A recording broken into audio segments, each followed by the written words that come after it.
So first, I'd like to start off by just introducing myself. My name is Sean. I'm an adaptive PE specialist. I've worked for the West Contra Costa School District for a little over 6 years. And in that time, I've had the privilege to work with all sorts of amazing students, okay? And this goes for my entire department.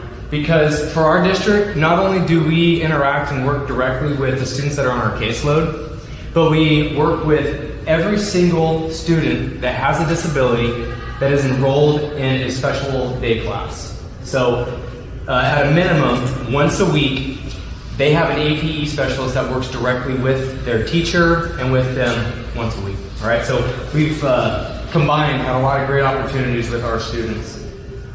But in addition, there we go.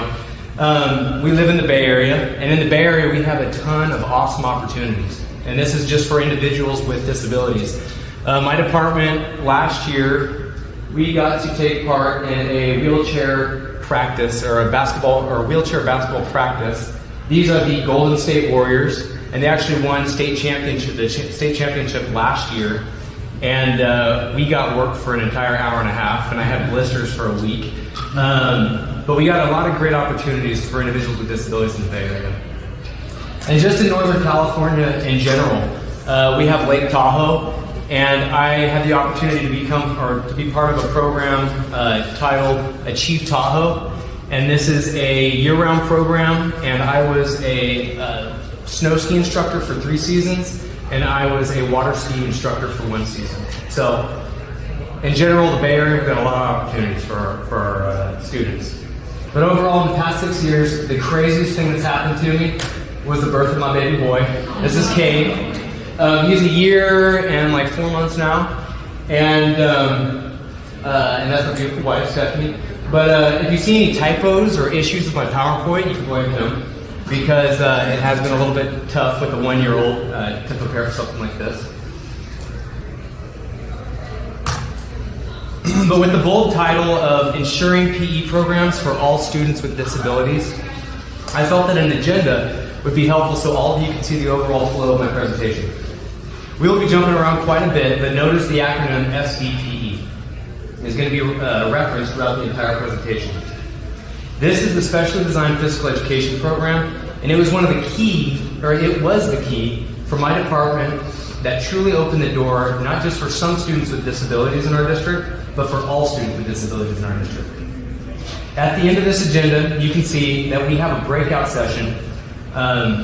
Since you guys are all taking the time out of your day to listen to me, I definitely want to give you guys that same respect, because I got some great ideas, but at the same time, I know you guys have done some incredible things in your district. And so we're going to have a breakout session at the very end of all of this, and this is where you guys are going to all join with us, and we have it's a Google Drive. Is everybody pretty familiar with Google Drive? Okay. So what we're trying to do is we've got ideas that we've done within our district, and we're going to have like a collaboration session, and we're hoping to compile all of your guys' ideas as well onto one Google Drive for all of us to access after we leave.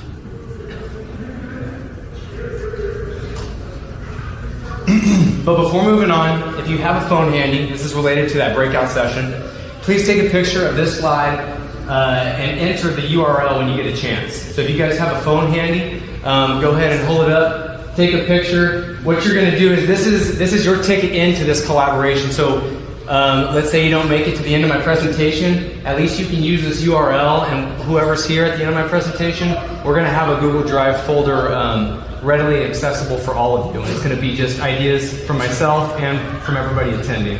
So go ahead and take a second to take a picture. All right. You guys good? Last one?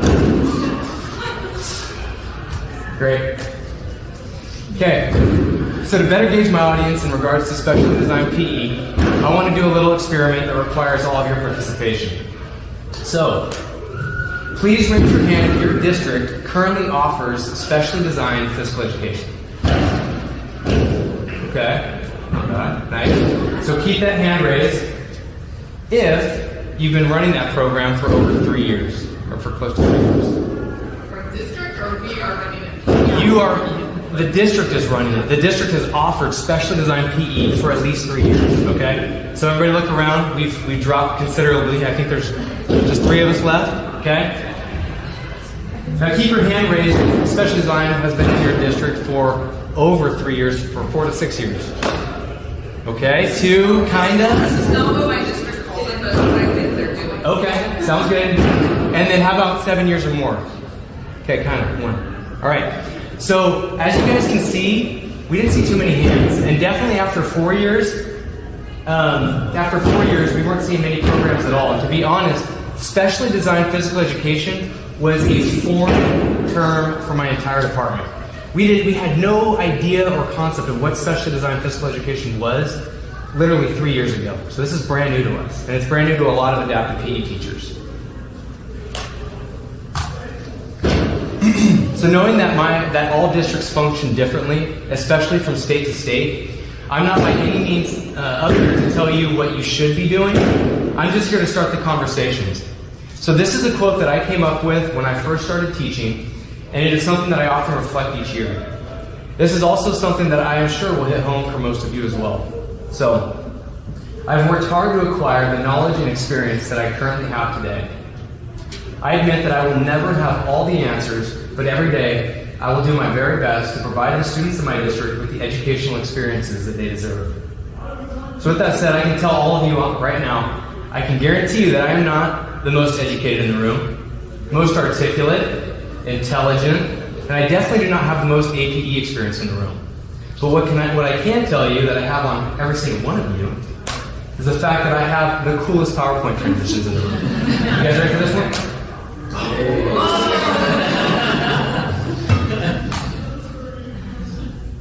So, it's not fun to mention your weaknesses, but I believe that this is vitally important within our A.P.E community.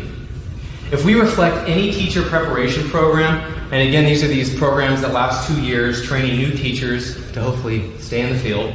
But these programs, they want you to kind of recognize your strengths and the things that you're good at, because they want you to remember, you are a great teacher, and this is why you're here. I mean, you're fantastic. Look at these things that you can do. Look at these programs that you can run. These are your strengths. But when we look at the focus, it's not on our strengths. The focus is on our weaknesses, because that is where we really develop. Because as educators, we all signed up as lifelong learners, and true professional growth occurs when we take the initiative to focus on our flaws. So for example, let's say somebody at the conference today or tomorrow comes by and asks you, hey, how's your A.P.E department doing? You've got 2 responses, and you've got an automatic response, and you've got your vulnerable response. Now if we think of what's appropriate in IEP, I mean, you are dealing with that parent's child. And so you've got to be professional, you've got to protect yourself, and you don't want to be vulnerable because you are responsible for that child's education. But sometimes that transfers into our collaboration as professionals. You might talk to somebody, another colleague, and when they're asking you, about your program, the first thing that comes to your mind might be, everything's great. I just launched this pilot program to promote inclusion in my district. Check it out. These are the things I'm doing. Because it's professional, it's easy, and honestly, it's positive. But when we're collaborating, we need to be vulnerable, especially with each other at times like this. So instead, maybe you could say, things are going well, but I'm really having difficulties with. It's thought-provoking, it's difficult, and it kind of comes off negative. But really, this is what we need, especially when we have a lot of issues that we're all kind of dealing with. That's my last one, I'm sorry. So this is now my 5th conference, and the knowledge and the wisdom that I have gained from other A.P.E specialists have directly impacted not only my teaching philosophy, but the way that my department functions within my district. If you are attending this presentation seeking answers related specifically to your district, my PowerPoint will hopefully give you some ideas, but I hope you know that there's a variety of awesome collaboration resources that are readily available to all of us. So as you can see, we're at the conference. We got conferences. We also have workshops throughout the year, but definitely social media like Facebook. I don't know if you guys got to hear the podcast yesterday, but I keep up with what's new in adaptive PE. That's been a fantastic resource for me. And then also memberships. Because what we're needing to do is when we're working in our district, we're kind of isolated. And when we come to conferences like this, it's like a breath of fresh air. Because you're realizing, a lot of us have similar issues, and we can really bounce ideas off of each other and help. So, out of all the resources, I would have to say the Facebook group, which is titled Adapted PE Specialist, which currently has over 1,200 members that comprise of A.P.E specialists across the nation, has been the greatest resource for me. This private group is administered by Ron Usher, and the threads within this group often include vulnerable dialogue. That reminds me that we are all in this together. Because remember, this is a private group on Facebook. So what I found was that many of the issues that I had in my district, I recognized were issues that several other A.P.E teachers were having in other districts. I also realized that I did not need to recreate the wheel for the most part, because many of the members in this group already have resources and strategies prepared to solve the issue, because they recently resolved it in their own district.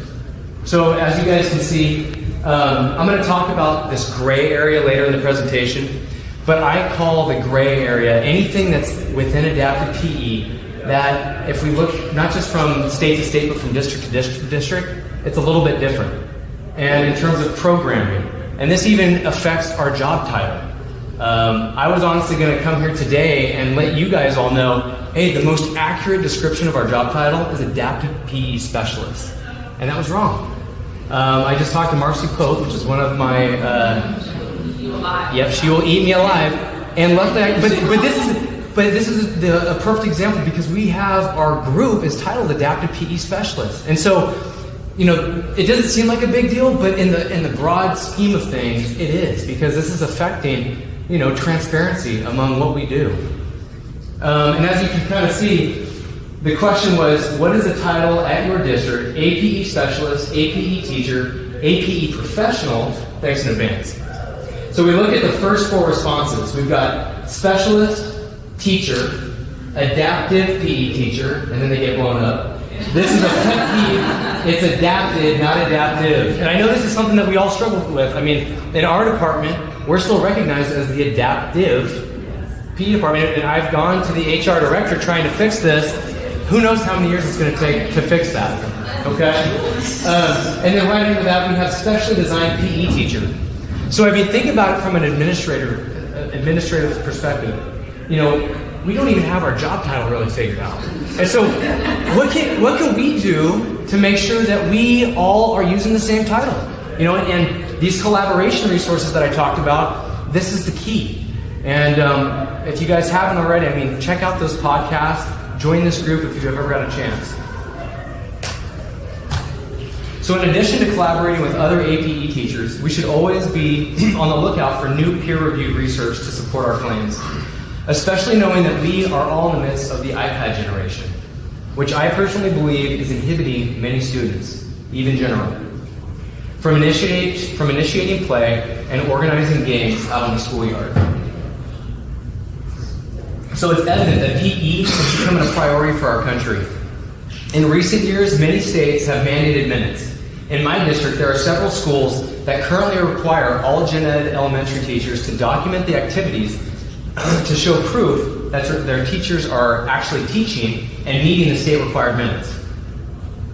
To support the state's reasoning behind these minutes, we can also find a ton of valid and reliable research that is peer-reviewed that reminds us of how important it is to have all students across the country participate in a program that is embedded with repetition and exposure to physical activity, not just general, and especially for our students with disabilities. So I understand that I'm preaching to the choir right now, but I wanted to share some findings from a study that I found back in 2009. This is an article from Childhood Motor Skill Proficiency as a predictor of adolescent physical activity. So I don't want to spend too much time reviewing this article, but I would like to start off by reading the purpose. So, cross-sectional evidence has demonstrated the importance of motor skill proficiency to physical activity participation, but it is unknown whether skill proficiency predicts subsequent physical activity. Conclusion. Object control proficient children were more likely to become active adolescents. Motor skill development should be a key strategy in childhood interventions aiming to promote long-term physical activity. So these PE minutes are vitally important to all children because, as the study suggests, their adolescent experiences in physical education with an emphasis of object control activities can improve their overall health and well-being for the rest of their life. And if we're thinking about, how the U.S. looks at this, a lot of the times we might feel like, man, they don't care about PE. But if you think about what this data suggests, and it's suggesting that, if you do this, these children are going to live longer. And from your state's perspective, if somebody lives longer, that also means they work longer. And they're productive a little bit longer. So I really feel like PE, in recent years, we're really going to find that more states are hopefully adding minutes, and hopefully one day our students with disabilities have the same, where we're having to let our schools know, these students are accessing their minutes and this is how we're doing it, giving them a fair chance. So after speaking to several A.P.E teachers and having the opportunity to present at the National A.P.E conference last year, I found that I was not alone in my struggle to ensure that all the students with disabilities in my district had the equivalent opportunity to participate in PE on a daily basis, just like their gen ed peers. So with this information, I went ahead and I created a survey that included some touchy questions that required vulnerability from the participants. I had an overall great turnout because the entire population of this survey were other A.P.E teachers from this Facebook group that I mentioned. In comparison to the article that we just reviewed, the data within the survey is neither valid and reliable or peer-reviewed at this time. But I was able to form an idea of what PE might look like for students with moderate to severe disabilities from the perspective of A.P.E teachers across the nation.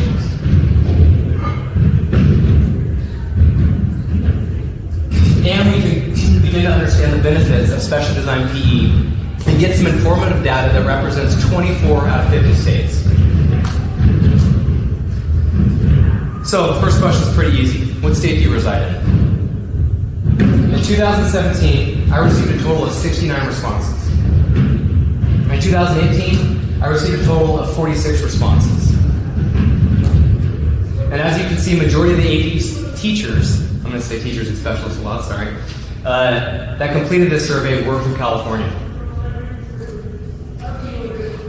Over 24 states are represented in this survey, and the 9 states that you see highlighted in red are represented both in 2017 and 2018. So, as you might have already noticed, we're starting off with some discrepancies in regards to the sample population. But remember, the original source I found to find these participants and the survey questions are controlled and consistent in both 2017 and 2018. Question 2, digging a little bit deeper. If we organize the answer choices by percentage, we find that 2 A.P.E teachers responded. Actually, first let me read the question. For the students that are unable to participate in general ed PE due to the severity of their disability, is there an alternative program available? If so, what is the title of that program? All right? So if we organize the answer choices by percentage, we find that only 2 A.P.E teachers stated, yes, but the program has another title other than Special Design PE or A.P.E. No, this population of students do not have a PE program, and we have 6, and hopefully those 6 are at this conference. What was that? I'm sorry. Oh, you did. Because, why is this happening? Why do these teachers not have a program at all? And maybe they're only vulnerable on this Facebook page. But this is the place where they can seek answers because they have all of us as support. Yes, the program is titled Specially Designed Physical Education. As you can see, 15 responded saying majority of their students are participating in the Specially Designed PE program. And then majority, of course, is yes, the program is titled Adapted PE. And we had over 40, or we had exactly 46 respond saying that all of their students participate in the Adapted PE program. So in order to analyze these responses, I'm going to switch gears and use percentile scores from this point forward. At this time, I would like to direct your attention to the two answer choices that were selected most in both years. So when we compare 2017 and 2018, we find that the specially designed PE program goes up by 4.35%, while the A.P.E program drops by 5.8%. For now, just keep these numbers in mind as they will be referenced later on in the next slide. And what I want you to take away from this question is that the data suggests that both years, our program titles throughout the U.S. are not very consistent, just like our job titles. While majority of our districts currently use the adapted PE program. The third question, this is the big one, because this represents the amount of days these students are physically active throughout the week, and it reads, which of the four statements below best describe the physical education experience for students with moderate to severe disabilities in your district? So, 4% of this population stated that majority of this population in my district does not have an established PE program at all. 16% said majority of this population in my district participate in a program every day. So what are these 16% doing? Majority of this population in my district participate in a PE program 3 days or more each week. We had 27% respond saying that. And then majority of the population in my district participate in 2 days or less each week, 51%.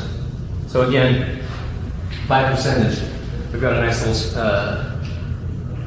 we can easily see where they're falling. But before moving on, I want to draw everybody's attention to the consistency that we're able to find, even though our population in the survey is not very consistent. As you can see, the responses fell in the same exact order of percentage in both 2017 and in 2018. If we look at the first two answer choices, they remain almost exactly the same in terms of percentage in both 2017 and 2018. But if we compare the two answer choices that were selected most, we see that we have made some improvements in 2018. Programs that offer 3 or more days out of the week increased by 4.67% in 2018. And I want to make clear that this is my assumption. But if I'm thinking about a specially designed PE program, and I know we're going to talk about what specially designed PE is and how that might look and how it might function later. But this is a consistent program that's readily available at the site throughout the week. So if I was looking at this information, I believe that the A.P.E teachers that represented that their students are participating every day or 3 days or more each week are in a specially designed PE class or are with an A.P.E teacher that has figured out how to use their A.P.E program to provide their students with 3 or more days of PE throughout the week. But if we think about adapted PE, especially for a lot of you that have between 45 and 60 students on your caseload, it is very difficult to run an A.P.E program more than once or twice a week because we're just limited on time. Majority of our time is spent on assessments and observations and meetings. So really running a program daily throughout the week is pretty tough for us. So again, this is my assumption.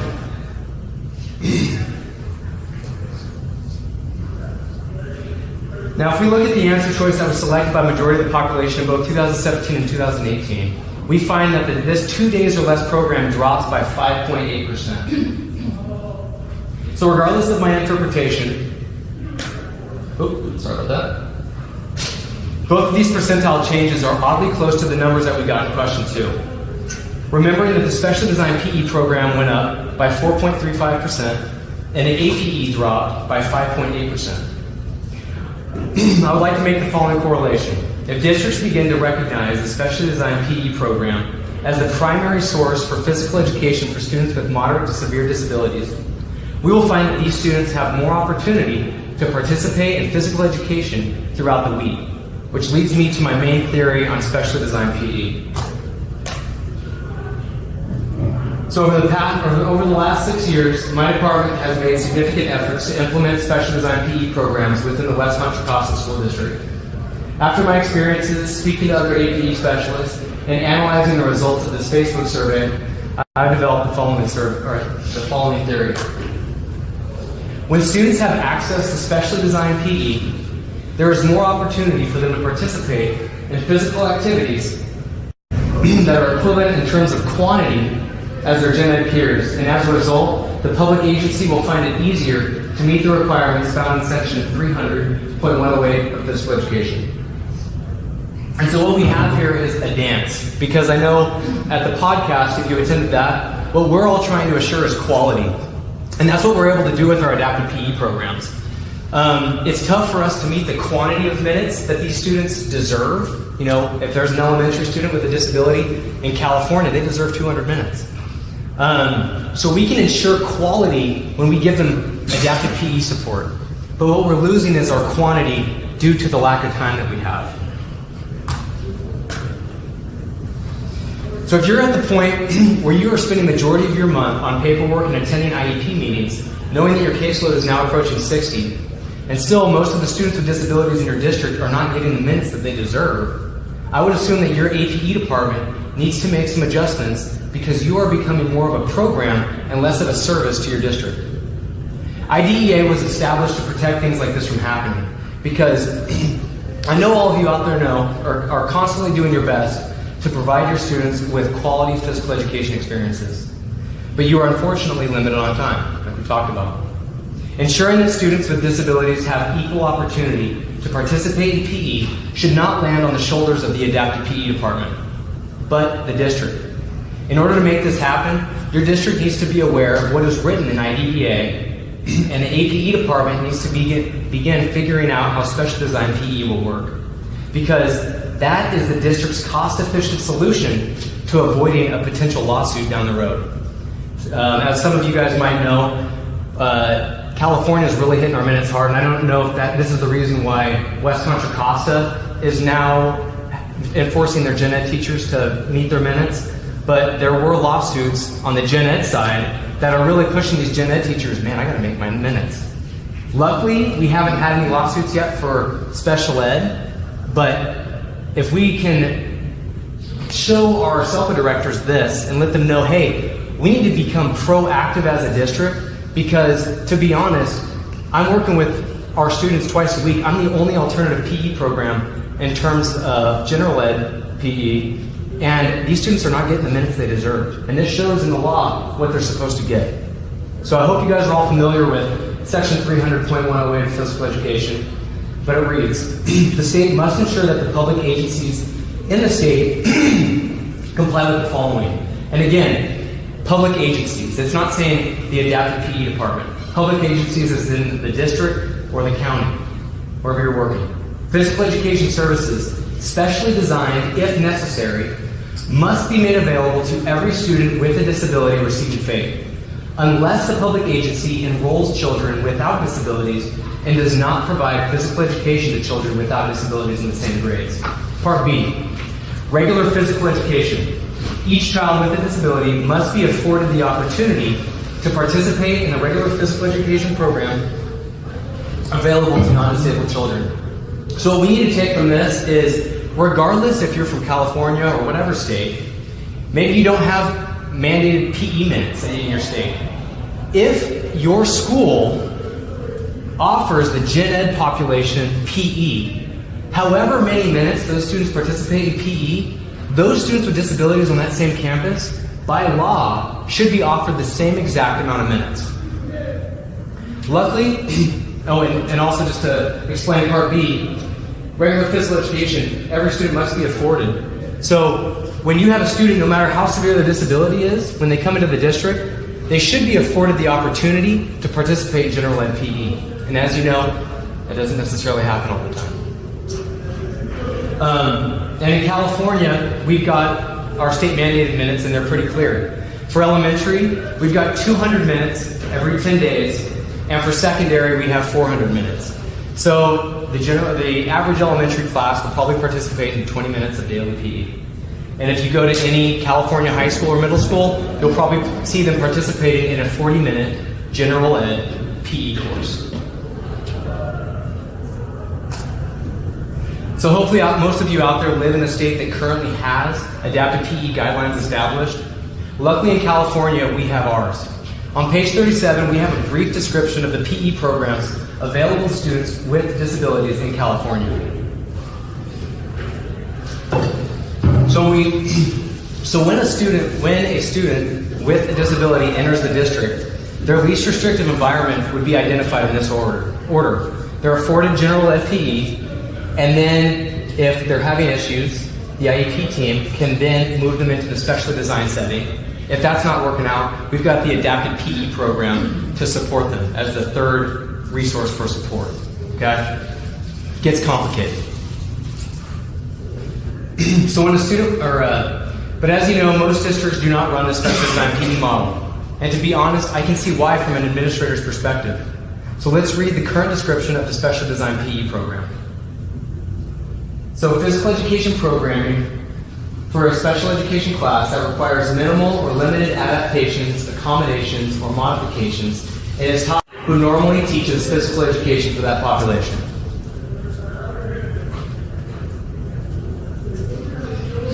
So, since the specially designed PE description is so broad, it's not very clear at this time.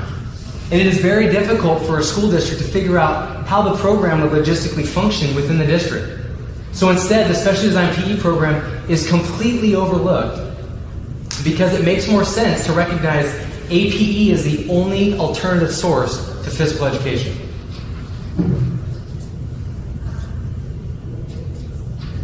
But dismissing the specially designed PE program honestly seems like it might make a lot of sense. And remember, it is completely legal for a district to do so as long as specially designed physical education is not written on any of the students' IEPs.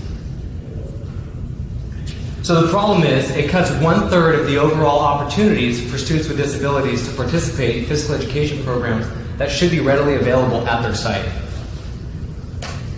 This makes the A.P.E program the only other option in regards to an alternative PE program for students with disabilities, which puts a lot of pressure on the A.P.E department because they are not only needing to cover their caseload, but they are also responsible for providing the students with a program that adheres by the state-mandated minutes.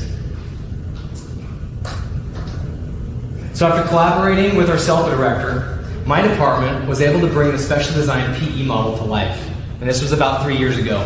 Remembering that before this, I've never even heard of special designed PE. As a result, we found that our department was no longer a program, but was truly a service for our entire district. This gave us the opportunity to expand on our collaborative consultation role within the district, which gives us the ability to, and as you can see it's highlighted in red, assist the students in participating in the least restrictive environment of general or specially designed PE. We also found that the specially designed PE program significantly improves and promotes inclusion. All right? So this middle part of this diagram highlighted, we're all here at this conference for inclusive strategies. And when we think about what we're doing as an adapted PE teacher, and we talk about reverse mainstreaming, and this is true for at least myself, given my schedule and given I can't guarantee students a certain time, I do my best to fit within their schedule, but really it's when I'm available. And for me at least, reverse mainstreaming was very difficult. I was able to do it sometimes, but it wasn't very consistent. It was tough, because you've got to find that right time where you've got that right population of gen ed peers that you could bring into your program. So specially designed PE gave us that access because we had a program that was readily available for these students throughout the week, and they had a set time. So we were able to expand on inclusion. And I'd like to, at this time, kind of talk about that. So we're all here for inclusion. And we all know that we're trying to bridge this gap. And before really elaborating on this slide, I'd like to share kind of a story. This happened actually just Monday. But I was on a run, and as I was running, I noticed a father and a son. The son was about 4 years old, and the son was running almost right into a person that had a visual impairment, and this person had their cane and nearly hit the kid. Not a big deal, but the dad made it a huge deal. grabbed the kid. Watch out! You're about to hit that blind man! And kind of just made a huge deal, pulled the kid out, and the kid was, of course, startled. The guy looks up, I'm sorry, he's just never been around a blind man before. Pulls his kid around, and I'm just, running, and this took place in about 5 seconds. And I'm thinking in my head, okay, first of all, people first language. And again, it's not the fault of the dad. He probably never had any opportunities to participate in some inclusive activities when he was a kid. So, not to any fault of his own, but you have to think about what this means for his son. Because when his son experiences something like this, he's automatically thinking, man, that was a traumatic experience. And this person is a lot different than me. Because this is a blind person.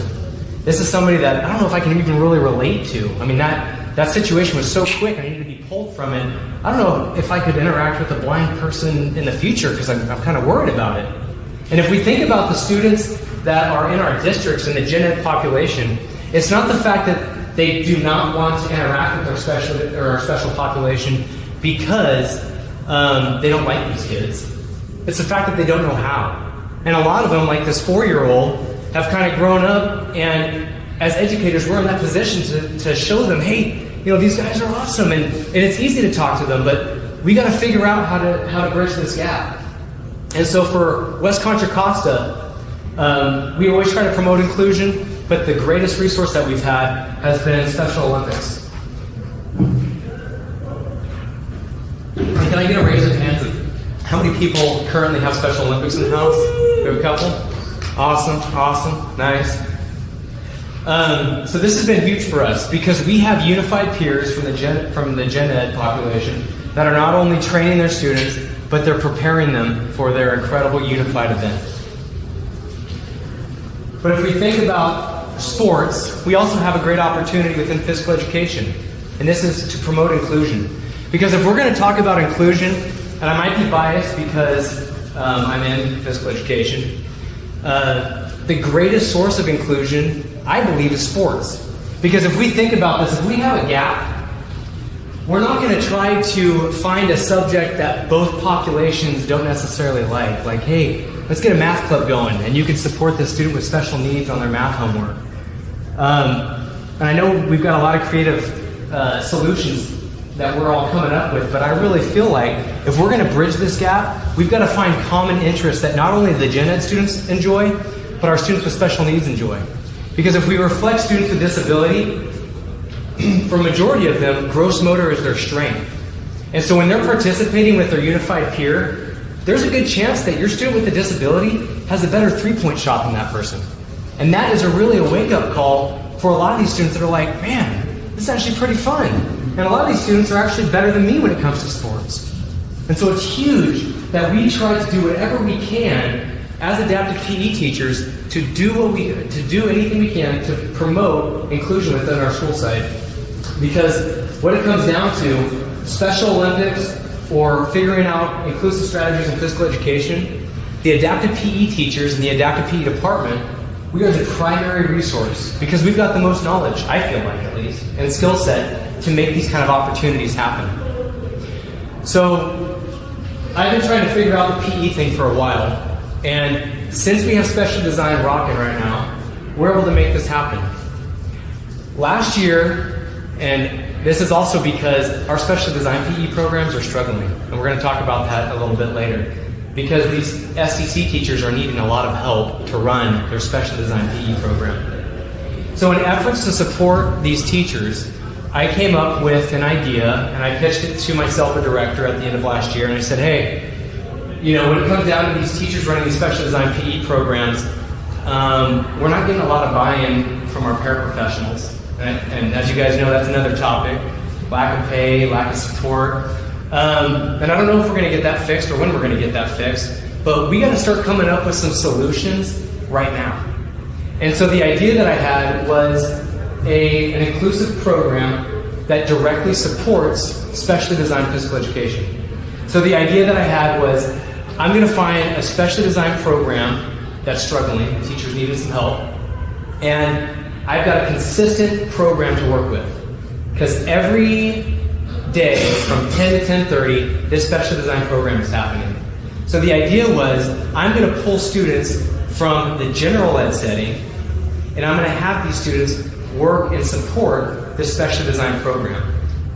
But again, a lot of conversations need to happen, because I needed to pull gen ed students from their actual gen ed PE program, which could be a problem. So I needed to get buy-in, and I needed to make sure that the teacher was okay with this and how many days we could possibly do this. And I found that 1 to 2 days was okay. But this would be after the students dressed out and after the students did roll call. They would go and they would support. And as of this year, this program, or this idea that I had, was officially piloted, and our SELFA director gave us the green light. And so we're piloting this program at 2 schools. So this is happening at a middle school and a high school. This is the Athletic Leaders Program. But as we've talked about, it's a double-edged sword to bring inclusion to your school site. You've got to be prepared, because you could end up exposing these students with disabilities and it could just backfire. And so you've got to really prepare and make sure you've got all your grounds covered before you get something like this happening. So I made, I think, the best decision by partnering with Special Olympics. So what we did is I had some reps from Special Olympics come, and I ran an assembly for both of these PE programs, letting them know what I do. A lot of them never heard of Adaptive PE. A lot of them didn't even know they had students with special needs on campus. And I let them know about working with students with special needs and how you can modify games and activities and how these students can do everything that they're doing. They just might need a little bit of extra support. So these gen ed students that I got, they all volunteered for this opportunity. And part of that volunteer obligation for them was the students needed to submit an athletic leaders program and Special Olympic enrollment application. Then they needed to complete a formative assessment, because for me, not only did I want to see what's happening with my special design programs and see if they're improving, but I also wanted to see, what's happening to these gen ed students. Are we seeing improvements in regards to empathy? And so what I did with this formative assessment is I gave them kind of a test, or a little exit slip with a Likert scale, and it was like, how comfortable are you interacting with individuals with disabilities in your community? How comfortable are you interacting with individuals or other students with disabilities on your campus? And it was a scale of 1 to 10, and they kind of filled it out. So hoping that in the end, we're going to find that these students are actually more comfortable working and interacting with people that have disabilities. And then they were also personally trained on general modifications and appropriate prompting by an Adaptive PE teacher. So for several weeks, I went through how I throw spots out to how I modify some of my activities. And again, I was able to kind of give individualized modifications that I know that these students are going to need to support these students in this special design PE program. And as of last Friday, both ALP programs were officially up and running on November 2nd. So this was the very first time that these students actually were working with the students with special needs enrolled in the special design PE program. And honestly, I wasn't going to share any of this information with you guys, because literally this is happening right now, because this was last Friday. And so I was having to add these slides within this week, but the results that I found last Friday were too good not to share. So I took some videos that I'd like to share with all of you guys. And as you can see, we got a smiley face right there. That guy really is a happy guy. But most of these students, they've signed a video release form, so they're good, but you're going to see a couple happy faces through the rest of my presentation. Those are the kids where we can't show their face. So the first program, the one on the left right here, this is the Korimatsu program. So this is our middle school. And to be honest, and this is why we're piloting this, the middle school program, I've seen a lot of great things, a lot of potential for the middle schoolers. But in terms of really taking over and taking initiative, they're 7th graders. And we were dealing with 7th grade problems. The kids, we all got them these t-shirts, but a lot of them, when I showed up, I was like, guys, where's your t-shirt? This is day 1, let's do it. And they were just like, no, I left it in my locker. And they all kind of had an excuse, and out of the 8 of them, only 2 of them even wore their shirt. In addition to not wearing their shirt, they were really afraid to demonstrate the stretches and the activities for the students with disabilities because they were really worried about what other people thought. So we had some little issues like that, but overall, what I've seen with these middle schoolers has been pretty incredible and has given the opportunity on this first day for a few students to really take on the spotlight. Ready and start! Let's go, move those feet, move those feet, move those feet. Let's go, let's go, let's go, let's go.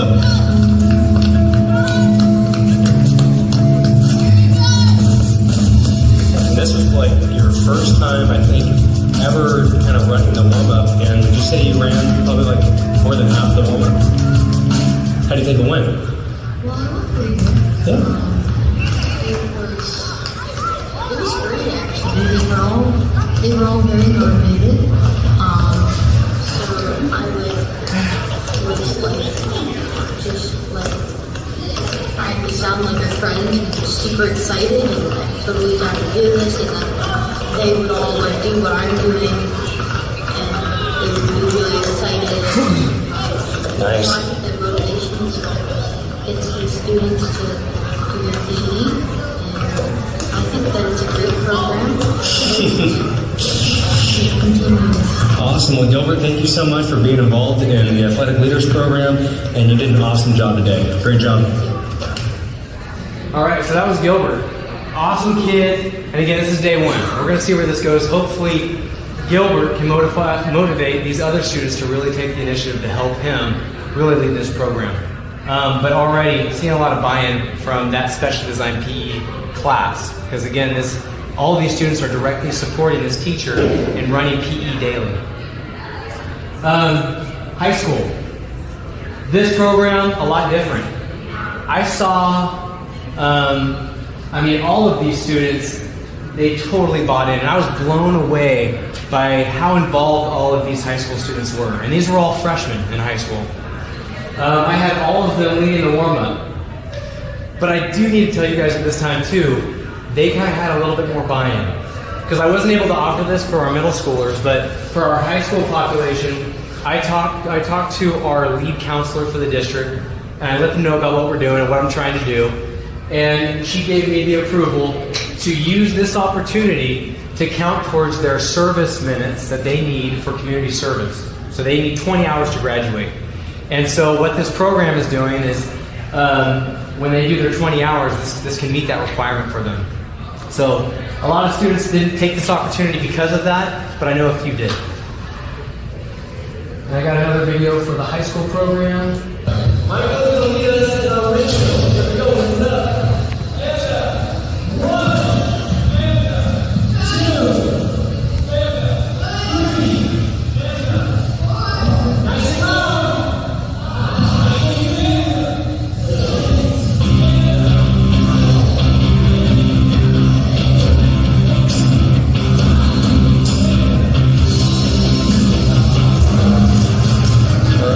Day one of A.P.E over at High School, and we kind of just have some free play going on, getting ready for our basketball tournament in December. We got everybody actually in their t-shirts at the high school level, which we didn't see at Korematsu.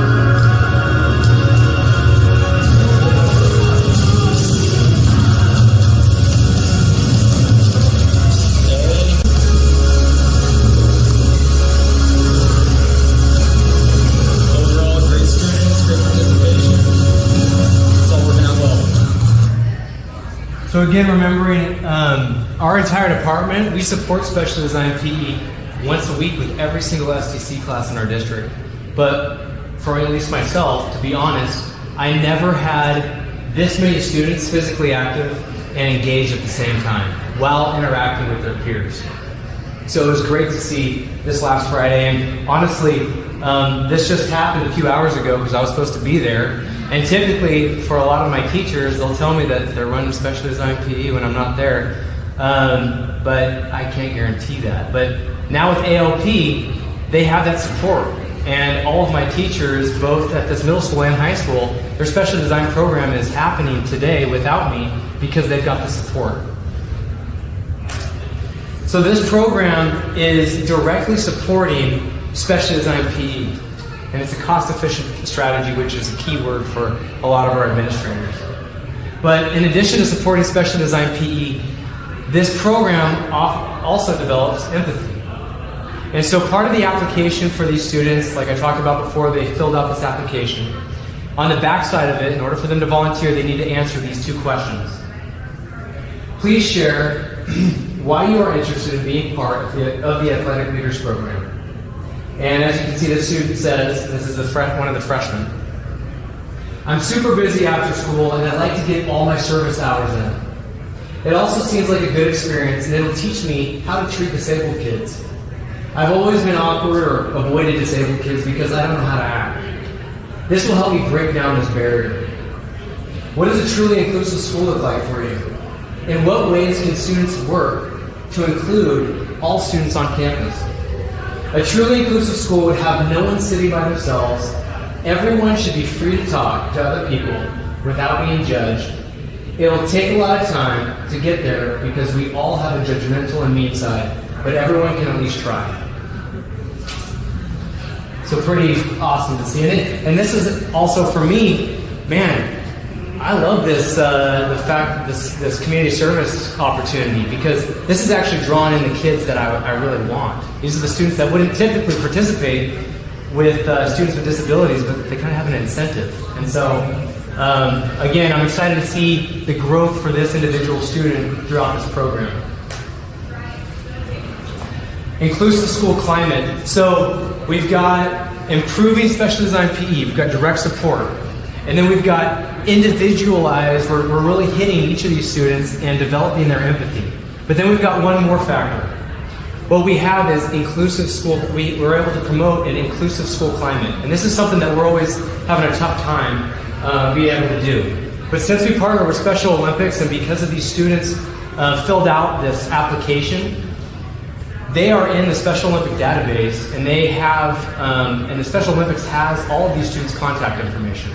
And throughout the entire year, this year, these students are periodically going to be contacted by Special Olympics. And this was part of an email that Sasha, which is one of the coordinators for Special Olympics, she sent all of our students. So there's tons of activities year-round to really create more of an inclusive school environment. And some of these opportunities are like start a unified club on campus. Example, lunch buddies, reading buddies, best buddies, circle of friends, Special Olympics club. Or you can host a movie, that move assembly. Description, work with Special Olympics to coordinate the showing of a movie based around inclusion and respect. Because if you see the top of this, youth activation committee ideas, that's what these students are. So they are part of this athletic leaders program, but they are also part of Special Olympics, and they're part of this youth activation committee to really promote change within their school, especially for a lot of our students at our high schools where they don't really know what inclusion is. A lot of them have never interacted with our students with disabilities. And what I love most about this is it's hands-free from the A.P.E department, because I know we're super busy as it is. And so I love to promote all of these and have assemblies and do all these great things at schools, but I don't have the time. And so having our Gen Ed students and having this committee offer all these opportunities with Special Olympics in mind, I mean, it's going to be awesome. So very excited about this athletic leaders program. Don't necessarily know where it's going to go, but I was very pleased with last week, yeah, excited to see where it all goes. Back to special design PE. So I know a lot of you noticed I'm looking at my slides, and the reason why I'm having to actually make a script for myself is because I've practiced this a few times, and I got halfway through my presentation and it took me 2 hours because I would really elaborate on a lot of the stuff. So just so you know, when I'm looking down at my laptop, I'm having to kind of pace myself. So I'm going to go back to look at my laptop a little bit more. So in order for my district to get in the position to pilot a program like this, we first needed to clean up what I believe is the largest gray area of our discipline. Remembering that the gray area are the things that are not consistent, not only district to district, but from also state to state. I would assume that if we looked at A.P.E services nationwide, it would look a little bit like this. And this is how it looks in our district. Not yet. There we go.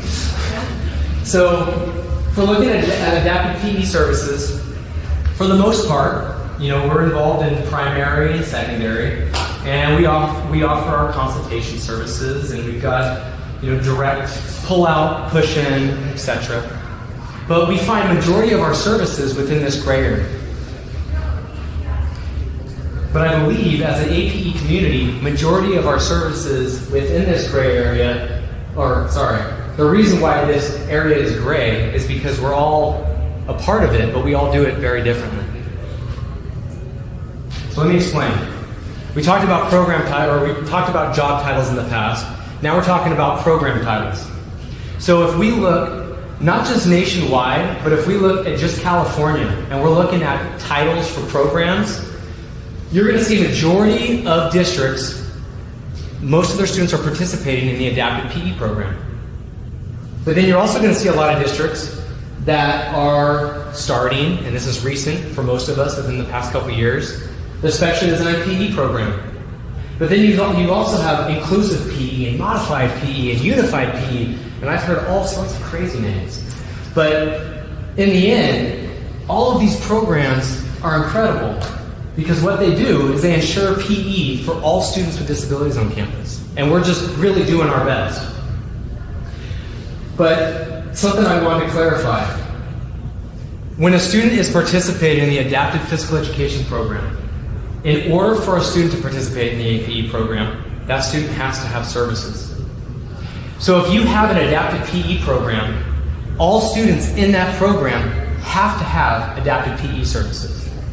Because if you're running a program, and let's say you have 20 students in that class, and only 6 of them have adapted PE services, that is not the adapted PE program. You're technically running a specially designed PE program and delivering individualized A.P.E services within the program. It gets pretty tricky, okay? But this is very important because I don't have evidence to show you, but we caught wind. There's a city called Vallejo that's in the East Bay, and we caught wind of a possible lawsuit.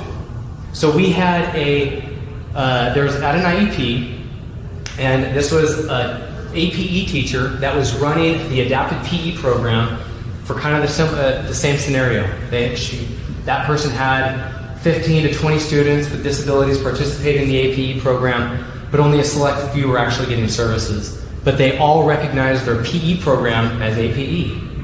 So they all sit down at the IEP, and they're all talking about, the case manager says, man, A.P.E is going great. I heard the student's really excelling.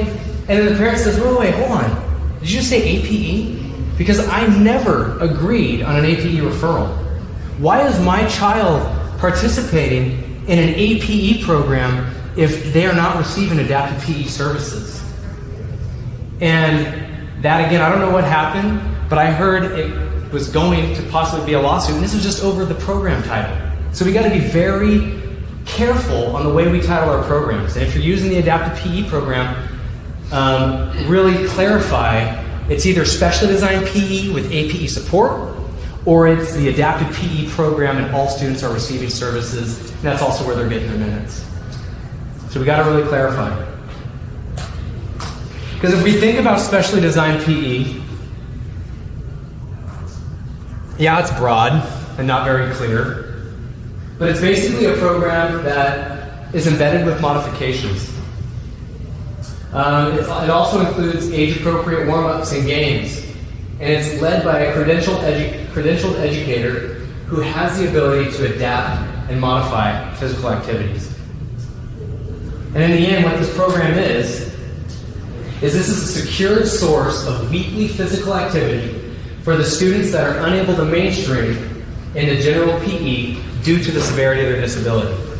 And remember, the word that we have underlined is secured. This is something that, regardless if the A.P.E specialist is sick or whatever's going on with the A.P.E department, this is a secured source of PE that public agency is, by law, responsible for providing. Because whatever's going on with the A.P.E department, it's still that district's duty to make sure that these students have some form of a program that's available on their site. But if we're going to talk about gray, The greatest part of this is that last part we talked about. Led by a credentialed educator who has the ability to adapt and modify physical activities.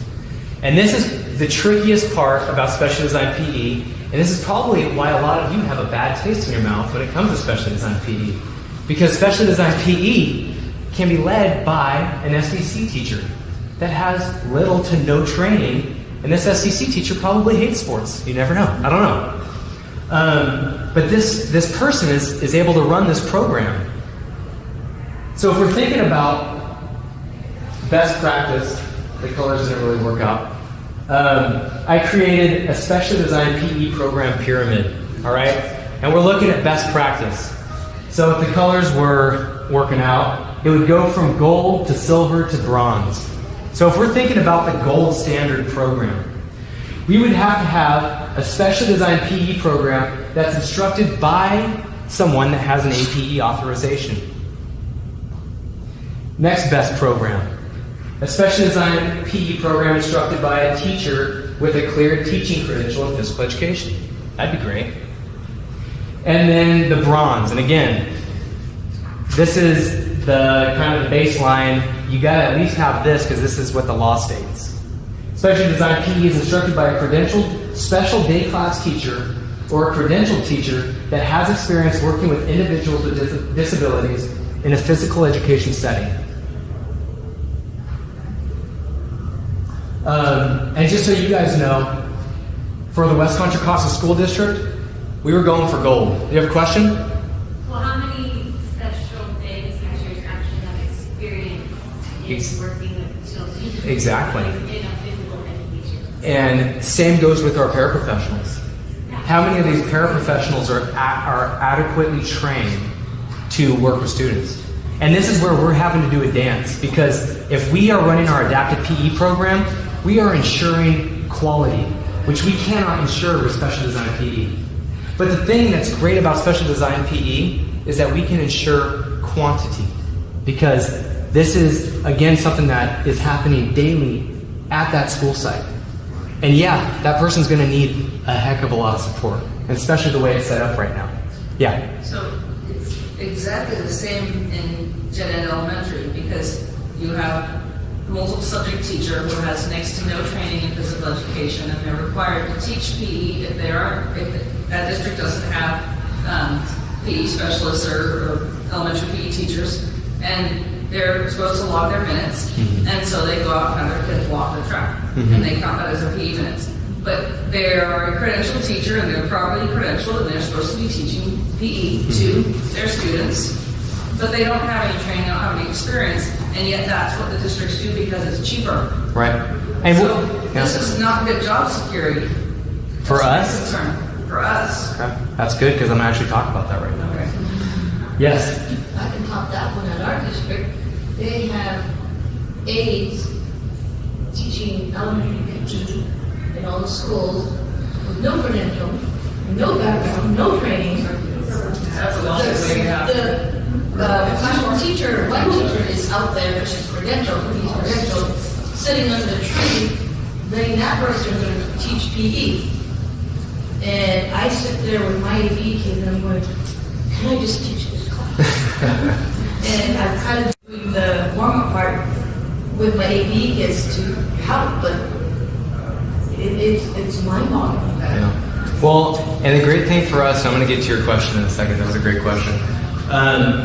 And how this is working out for our district is we found, and I'm going to talk about this pool program that we had that ran for 20 years, but we found that a lot of our students with disabilities, the only opportunity that they had to participate in physical activity was recess.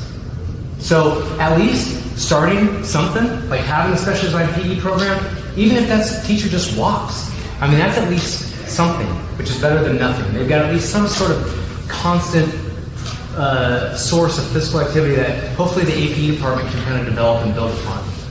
But if we're thinking about job security, if we think that schools are all going to run this bronze program and expect that, hey, we're good, kids, you get PE, they don't need APE anymore. That'll never happen. Because think about the liability that's in this. There is going to be a ton of teachers that are not trained, working with students in a physical setting, they're asking for a lawsuit. So if the district does not support these bronze programs with adaptive PE specialists, these are not going to survive. And if anything, they might all just be walking programs.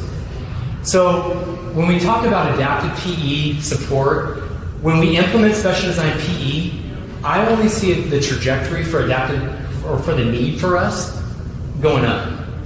And I can say this because Shawnee Compton over here, she was our special design PE teacher. So she ran a special design PE program. She's got an A.P.E authorization, and the level of support and services needed in her program was very low because she's awesome. But there still were a few students in her program that needed some support. Because again, Shawnee is an adaptive PE teacher. She's run a program, but she still is responsible for all of the elementary minutes that she was working. So 200 minutes every 10 days. And responsible for this program.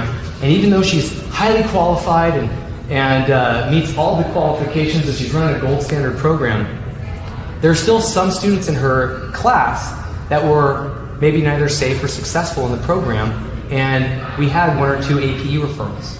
But the truth is, the need was low. And this is only if the district is having all the special design programs led by A.P.E teachers, which I really don't think is going to happen, but hopefully happens in the future, because I hope this is the new standard. But the thing is that we have a bunch of adaptive PE teachers running special design PE. That's just job security. Because, yeah, we're not running services, now we're running programs. And we're ensuring these students' PE minutes, and the district is using the adaptive PE department not only to ensure services, but also to provide support in making sure that all the students are able to meet their minutes. So if we think about the level of support, it's going to be low at the gold standard, and it's going to be high as we go down. So in our department, we unfortunately lost a person. They didn't die, they left. So we were cut down to 4, and we needed Shawnee for services. So we currently have a vacant position that has been open for over a year now in our district. We have not been able, over a year, to fill this adaptive PE teacher position to work the special design PE program that Shawnee was working. So our demand overall for A.P.E teachers is going up. Because as we're ensuring this daily program, and we're seeing how many teachers are needing help, and we've also had a couple incidents that have taken place where, our SELPA director's like, man, we need to have some highly qualified people running these programs, because we're going to run into some issues when we have these bronze programs running for some of our students with severe disabilities. So in the end, I really think, in terms of adaptive PE and the need for us, I think the more special design PE is implemented throughout the years, I think we're going to see growth and demand for our discipline. But let's talk about this, because this gets really confusing. And this is really confusing for us as well. Because now, not only do you have the adaptive PE department providing services for students, now you've got the adaptive PE department running all of the required PE minutes for these students. And so it's like, you can't do both. You can't juggle. And when Shawnee first started, we had her providing services and the actual program for the students. So let's say we hire a new A.P.E teacher. This guy comes in and he's running our program. This is how we're going to do it, because this makes the most sense. So we've got our adaptive PE teacher running the program. We find some students that are struggling, even though he's a qualified teacher. There's still going to be some students where they're going to need some individualized adaptive PE support. So let's say this guy picks up these 3 students. The referrals come in. These students are either not safe or successful in your program, even though you're really qualified, but they need some individualized A.P.E support. This does not make sense for somebody that is also in charge of running all of the students' minutes. Because think about it. Let's say this guy picks up these 3 minutes, or these 3 students. And at one of the IEPs, let's say maybe this girl right here in the wheelchair, the IEP team says, you know what, we're seeing her overall level of participation in the special design PE program. We still don't think general is the most appropriate for her. She's doing really great in the special design program, but these are the things that I think we're really going to need to work on, and let's try to maybe offer the push-in model. This A.P.E teacher cannot offer the push-in model because this teacher is the program. It doesn't even make sense. So instead of having this adaptive PE teacher also run adaptive PE services, the way we're doing it in our district is we're having to bring clarity to this. You are either the adaptive PE teacher in charge of a specially designed PE program, or you are an adaptive PE teacher administering services. So it's one or the other. Because the way it trades off is, if you've got your adaptive PE teacher outside of this program, that is the person that's going to provide individualized services for these students. So instead of that same teacher having to provide the program and the services, now these students get individualized support from an adaptive PE teacher. So they're part of they're part of a great program already, but then we're also ensuring their participation with this adaptive PE support outside of the program. So this is the model that we're really trying to run with, and this is, again, new. Like, all of this stuff is new. And when we hire somebody, this is what we're planning to do. And if anybody's looking for a job, it's super expensive in the Bay Area. That's probably why we haven't filled the position. But this is what we're trying to do. A question? So the A.P.E teacher that you hired to run your specially designed PE program, so their full-time job is to bounce from school, middle school and high school throughout the day to provide this class? Yeah, so Shawnee, what she did is she jumped from, how many schools was it in total? 5? So 5 schools in total. And she had 2 50-minute sessions, which I think was kind of inappropriate. Okay, but this was what she needed to do because it was considered the teacher's prep. Okay, they titled her the Prep PE, but it's a specially designed PE program. All right. I'm totally losing my train of thought. So going back to your question. That person that you hired is providing specially designed at all your schools. Yes. So at least 5 schools. And the schools that we had in mind were these schools that were needing a prep. And honestly, the original intent for our SELPA director was not, let's make sure that we've got a qualified A.P.E teacher running this program. It was our academic prep was playing videos all day, and they wanted to make sure that these kids were doing something. And so this kind of opened the door for us having these gold star or gold standard programs. So yeah, Shawnee was specifically going to 5 different sites, and near the end, not administering services, but primarily in charge of serving all of the minutes for those students that are equivalent to their gen ed peers. So giving the students what they deserve in terms of PE. Yes? So there's no IEPs for that person? No IEPs. So no IEPs, no assessments, no observations. You are a PE teacher. That is your job. You're an adapted PE teacher. And that's why it gets really confusing, because you've got to draw that line. You don't even really want to say adapted PE teacher for these specially designed PE programs, because that's where it really gets confusing. This is just somebody that's in charge of the specially designed PE program, but they also have the incentive of having an adapted PE authorization. Yes? You're just starting the kids under the guise of A.P.E, which is calling it specially designed PE. So this program is the specially designed PE program. The students that are struggling in that program, only those students are provided adapted PE services. And it's from somebody outside. It's not Shawnee. It's not the one running the program. Can that make sense? It's adding another level to least restrictive. Because as you guys saw, the special designed PE program is broad. I mean, it's literally anything. Curriculum, everything's up in the air. All that we know is that it's a modified program. It's not gen ed. It's a modified PE program, and it has to at least be ran by somebody that is an SDC teacher. That's kind of what we have to work with, and I feel like it's written that way in the law right now, because as you guys know, I mean, our position was open for a year. I don't think there's honestly enough individuals with APE authorizations to provide or to monitor specially designed PE programs across the entire United States. I mean, hopefully at some point we can get there. Yeah. Just a question. So, Yes. the local middle schools I work at, we're trying to develop a specially designed PE class. Okay. And so we have 2 SH classes and 2 SDC classes. Some of the SDC and some of the SH kids go out to Gen Ed PE. They aren't Okay. Mainstream. out there. So what do you do when you have a specially designed PE class? So that's going to be the same period every day out with them. Yeah. So the idea is if you've got a teacher that's really got their stuff together, and it mainly comes down to the principal, because all the principals, again, they need to offer all students with disabilities the opportunity to mainstream into Gen Ed PE. So best practice reflecting the law, a student with a disability comes into the district, they're offered general ed PE, and for that teacher, realistically, during their set time when they run specially designed PE, it would be when their students are mainstreamed.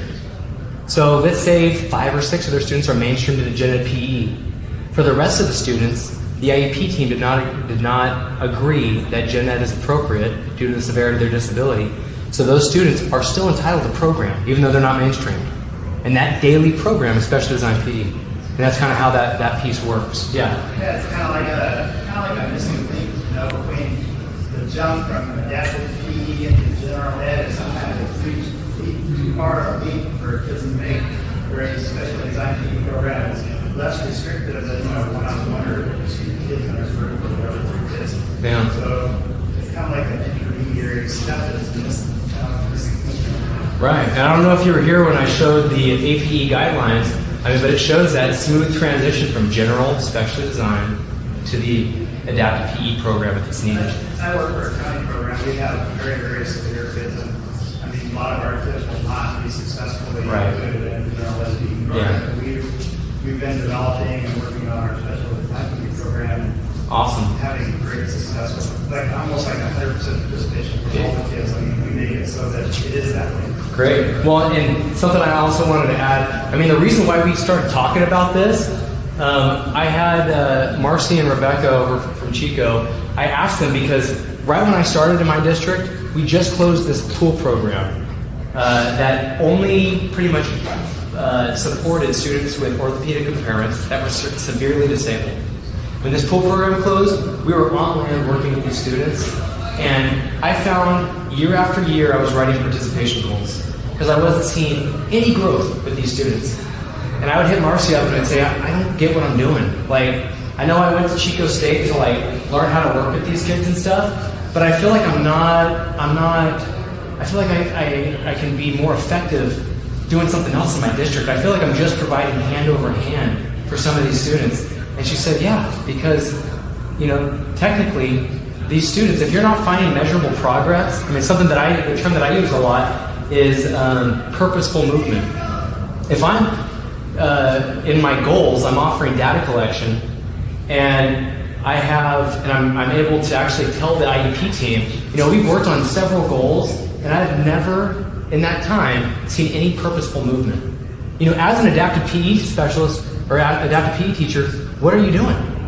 And really, you're a paraprofessional at that point. You are literally the one holding the wrist and striking the ball for bowling or whatever. And it's great because these students need you, but can't you create a sustainable system that the aides where they can do this? And that's the tough thing.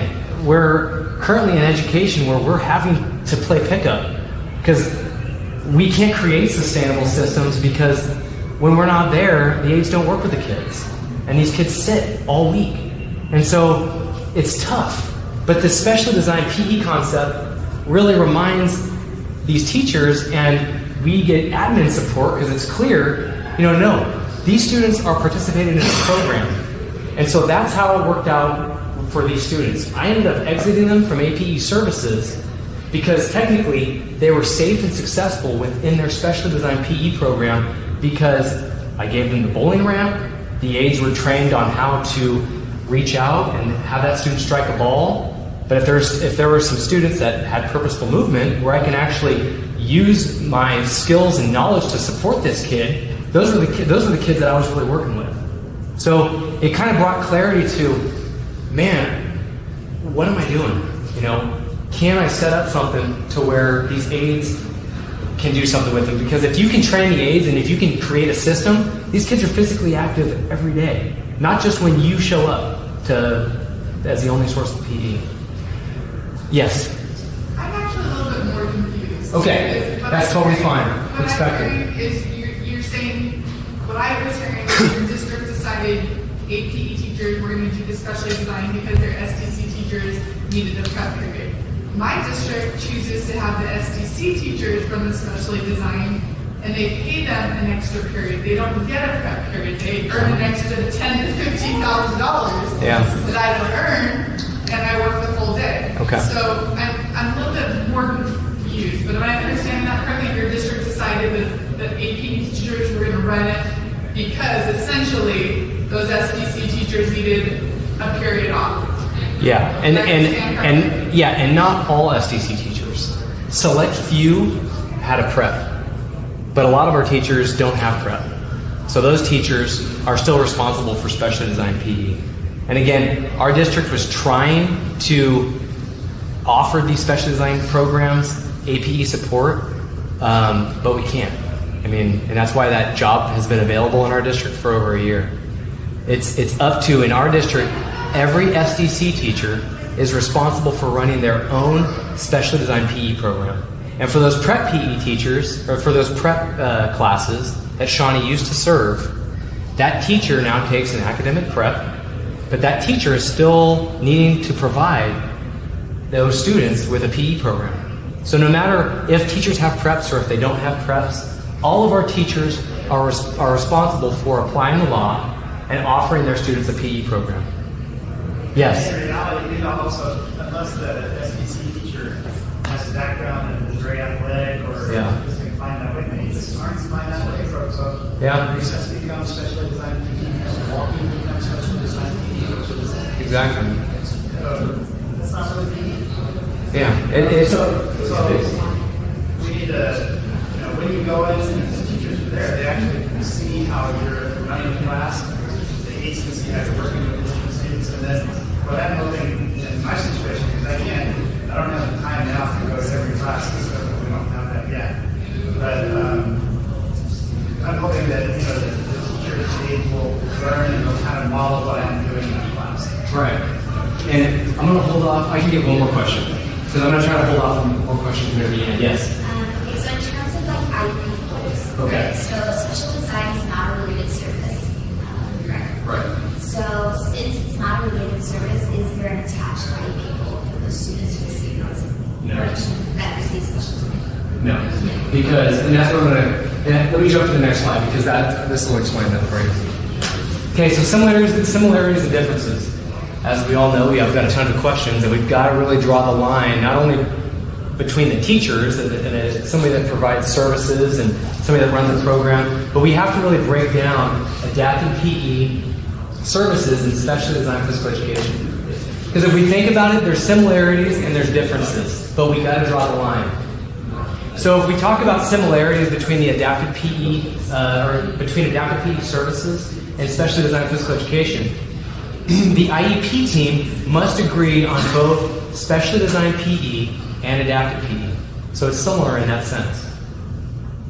The adapted PE specialist can administer a specially designed PE program, but it's not mandatory, right? Because an SDC teacher can. But as we know, only an adapted PE teacher can run and administer adapted PE services and the adapted program. Now drawing the line, this splits them.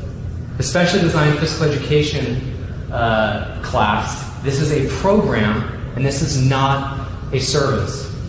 And something that we've been able to do in our district is because we've got specially designed PE, we are no longer a program. We don't need to be a program because these kids have a program readily available to them. And so for us, specially designed PE services is strictly a service and not a program. Because think about it, what are we all here for? We are providing a service that's driven by a goal in hopes that we can have these students independently participate within some form of a program that's available at the school site. You know, we're not here as just this person that's going to just be this alternative PE for these students their entire academic career. We're a service. We're here to support these students. We've gone through all sorts of classes and training and can come up with some amazing goals to really get that student ready to independently, hopefully, participate within a PE program. And if we talk about the goal for, assessments. So for the specially designed PE class, an assessment is not required. It's just the IEP team saying, hey, general ed's not appropriate. It's either the student's disability or this general ed teacher's kind of a jerk and it's not going to work out. And so this student needs to be moved to a specially designed PE program. It needs to be documented on the IEP notes, but in addition to being documented on the IEP notes, the other thing that needs to happen is it needs to be recognized under their educational setting. Yes? Do you document that, like in the placement, like on the editing? Yeah, and I'm gonna show you exactly where to put that, specifically on SAFEs. But what you're gonna have to do is, in addition to that, definitely just during the meeting notes, like when the team is recommending an A.P.E referral, same thing. IEP team agrees that specially designed physical education is recognized as a student's least restrictive physical education environment. So follow up to that really quick. Yes. If the specially designed AP teacher isn't doing IEPs or meetings, who says that meetings? So hold on, say that one more time. If the specially designed AP teacher, so that person, like, Yes. yeah, so they're not going to meetings or doing paperwork. No, they are. They are. Because think about it, they're not doing paperwork, but just like the gen ed teacher, hey, I'm the program, I'm the teacher for this program, and if they have questions, I'm here to answer.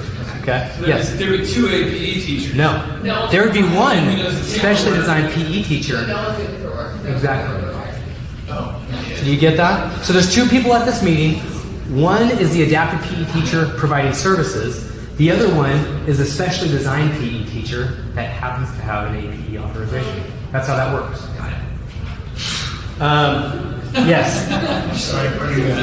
Yeah. Just, different environments, different talents, and different teachers, and what's appropriate is very different than the motivations behind this. The motivations behind this are to put whole grade levels of particularly developing elementary kids, all the third grade at once, reduce the number of PE teachers they have to pay. Right. The number one reason to have special designed PE is to eliminate the amount of qualified PE teachers that have to use it.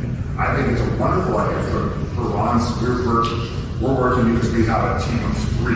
Okay. We're working to build capacity among our classroom teachers is our strategy now to help them deliver better specially designed PE. Okay. It would be better if we could hire on additional, which we've argued the last few years. Right. Let's hire on, so we serve district and county. Let's hire on more AP teachers so we can provide what we've already been providing. We're doing group classes, providing AP kind of special designed classes. While we're doing it, we're kind of trying to teach the aides and the teachers. Gotcha. And then we go into direct service and try to do all things all. Perfect. Your district simply has the, whether they're trying to prevent lawsuits or give a prep grade, break them a prep grade. That means if you get a qualified teacher to teach special design PE, that's phenomenal. Whether or not you have a goal, whatever, those kids all should have a trained teacher in that classroom. And to be honest, similar to general, I think it's gonna, unfortunately, I wish in education we didn't have to advocate for our students. I wish that best practice was the standard. But unfortunately, for gen ed, in order for them to really get motivated to make sure that PE's happening, they took a lawsuit. And so what That's we're not having mean for them to count the minutes. That doesn't mean they're getting a high quality program. Exactly. They're merely logging And that's the thing. minutes. Are we, and we often need to reflect the gen ed population. I would say for a lot of the teachers in our district, we still have a lot of roll out the ball gen ed classes. And again, this is that dance that we're talking about because we're having a balance between quality and quantity. Yes. You have to have your teachers buy into this, but them doing PE. Right. In our district, they're like, that's your job. Right. And then what would stop me from saying, look, I don't want to do any more IEPs or any assessments. Just put me down as a special design PE teacher, not come to your class still, just under a different name. Right. But I promise you, you still are going to have students that are probably going to need APE services. But if you're running a program for 15, but how would it be any different if I go Tuesday, Thursday to your class as an APE teacher, and we drop the title APE, but I still come to your class and do PE with them? Because you couldn't do push in direct service to your own class. Right. If there was some other teacher doing it and that student's IEP said individual direct service, then someone else had to do it during the main class. well, and let me try to answer more questions at the end because I still have a lot more to go. Let me try. I got 20 minutes. Yeah. So we're running short on time. So, but what we're able to do is we're able to come up with a least restrictive physical education environment model because this is now clear in our district. So for West Contra Costa, all students have the opportunity, hopefully, to participate in Gen Ed. If Gen Ed's not working out, special design. Special design's not working out. I would hope that the IEP team or the site would at least have something set up for the student to be for the student to participate in an individualized program. Most of our APE services are going to be directed towards supporting this need. And then we have excusal from PE. This is why we're all here. Excusal from PE should never happen. No matter how severe the student's disability is, APE is here. Since I've been working for the past 6 years, I've only had 2 students that have needed this. And it's very rare. It's a student that is medically fragile and the doctor recommends, hey, absolutely 0 gross motor activity. Okay? But again, very rare. I don't have adaptive PE services on this because adaptive PE services is truly available throughout this entire timeline. It's not just general PE and then if they can't participate, APE radar. It's just APE. It is general, specially designed, individual. And wherever the student is struggling, if they're neither safe or successful, APE services are truly available throughout all of these programs. Yes. So also running across a few districts in East Bay County is that because the student has an IEP for APE, those are their PE minutes. And they don't feel like they're beholden to get the full 200 minutes. Right. Which leaves no medical, no creativity in terms of yoga or other like learning aspects you can do. Right. They don't provide the other minutes because that student has APE and that's something they don't do. They're trying to reduce minutes. And that's the tough thing that at least I knew I was running into when I was running my APE program is I knew that the students I was working with, they deserved the same amount of minutes as their gen ed peers. But I knew with my caseload and the fact that I could only see them once a week or twice a week, I couldn't offer them that. And this special design PE class, even though it's maybe a crappy program and the students are just walking for now, at least it's something. And then I can provide services to support that program. So again, I'm going to try to take most of the questions after because in terms of special design PE, if you guys have any more questions about it, I created a 40-minute YouTube video. To be honest, it's kind of boring. It turned out more as an end service. And I know leading up to all of this, my presentation was kind of slow because you've got to really dive into the law. You've got to dive into what the heck is special design PE? How can it work?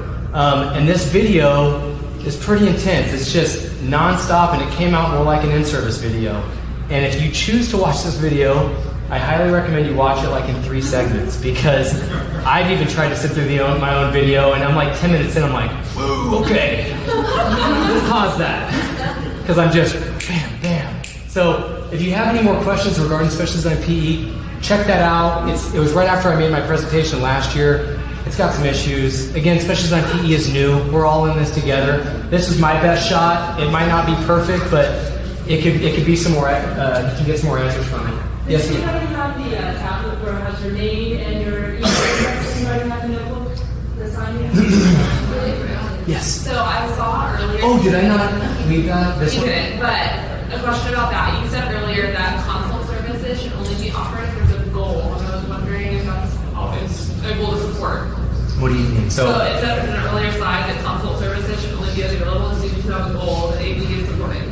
So right. Like wondering if specially designed PE teacher should have a consult goal? Right. Okay. So, like, I offer consult and don't have a school short.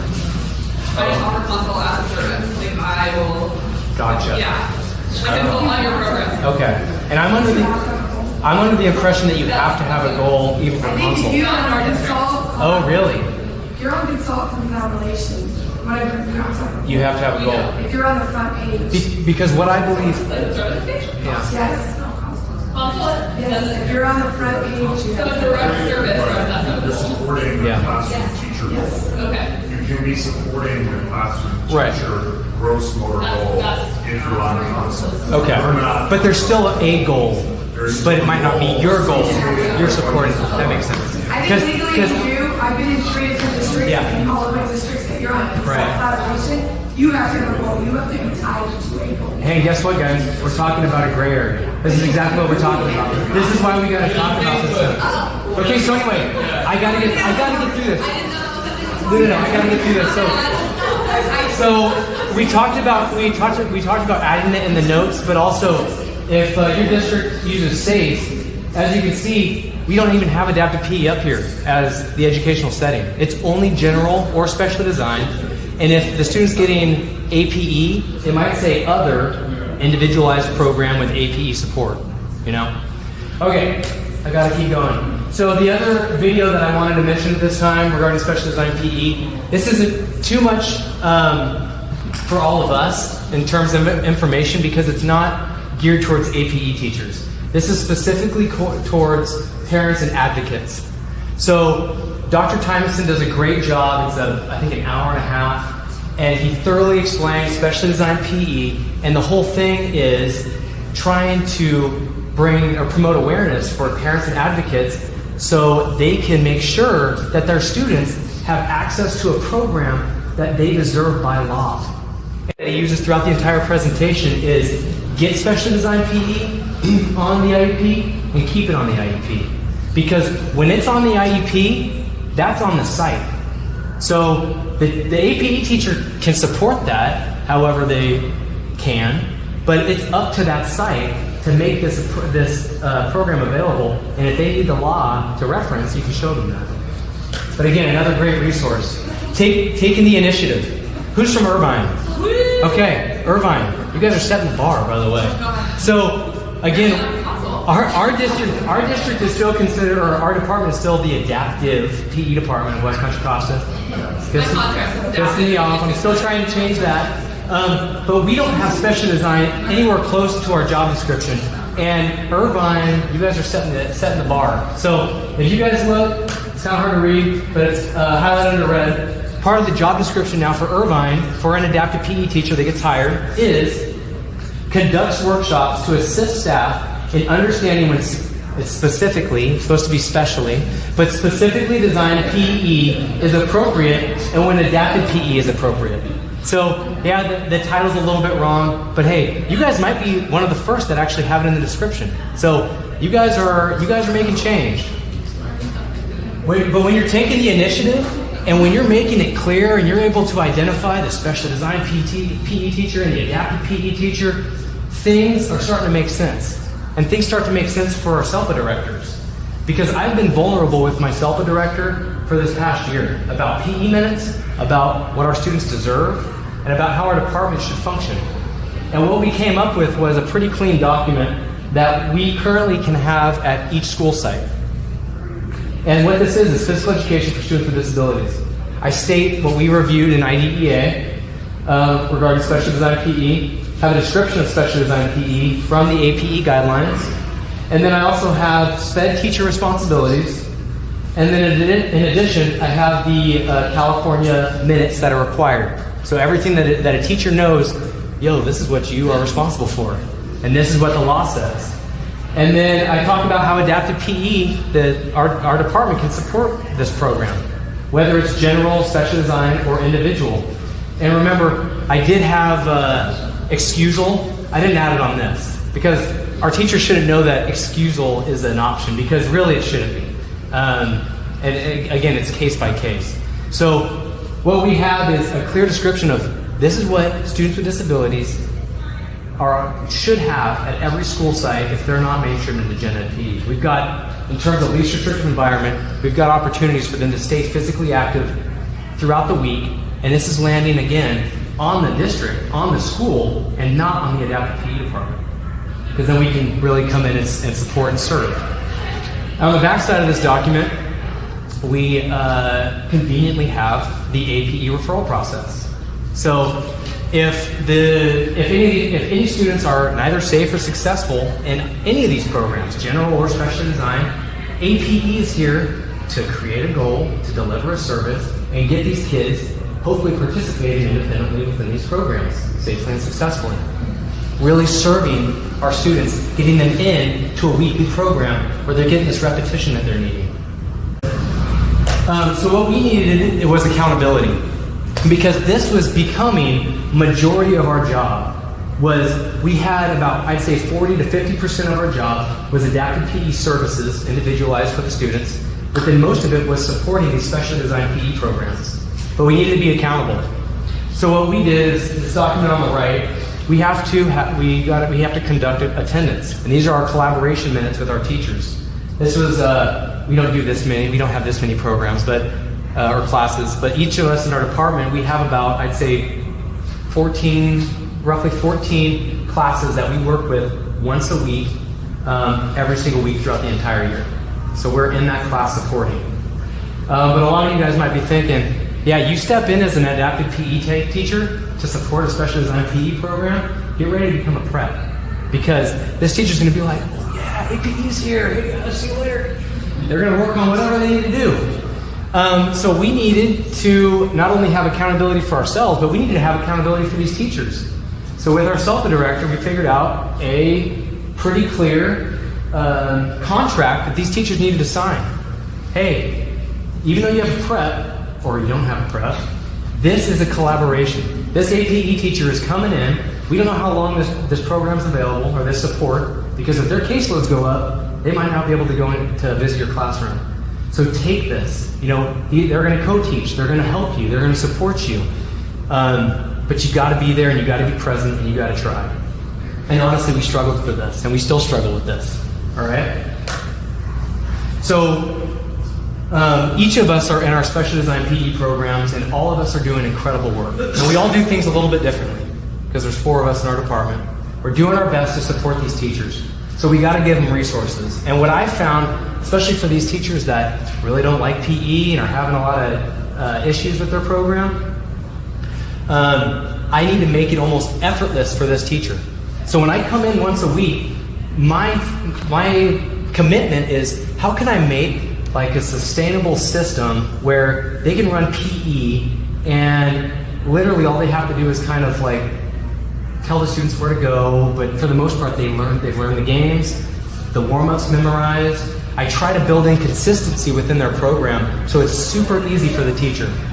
So what I do is I drop off like an individualized warm-up program. So every day you run special design PE, these are the warm-ups that you do every day. And every time Mr. Sean comes, we're going to do the same exact warm-ups.